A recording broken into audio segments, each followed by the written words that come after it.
how you tan your hands 101. This is literally the most asked question that we get in our inboxes. So, first of all, I'm going to tan my forearm for you using our light mousse.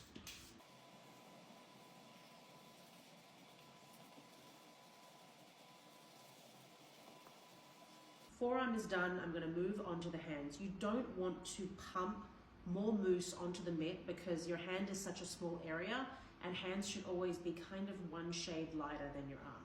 It's my opinion anyway. So I use whatever is left over in the mitt and I go finger by finger and bend my finger so I can get it in the knuckle creases. That's like a common mistake that people make all the time.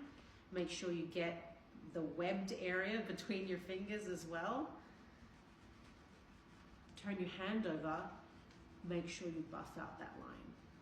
This is a crucial point where you can really tell that someone has done a spray tan or done a tan at home because they don't buff these lines out. Okay, then I move on to our body perfecting brush and I use this to seal the deal to make sure all the lines are completely blurred and buffed out and seamlessly create like a gradient color to my fingertips.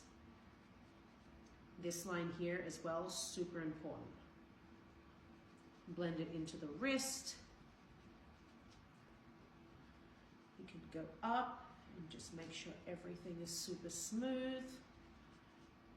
And voila, perfect tanned hands. So at the very, very end, when you're finished, I would take a wet cloth or like a wipe or something like that and just go around the edges of your hand and your fingers and to make sure you get any sort of residue that might have gotten it. An extra little tip if you want flawless hands is that you get a Q-tip and you go around your nail bed, your cuticle lines to make sure that the tan didn't grab in that area. Just wet it a little bit and go around each cuticle and you are good to go.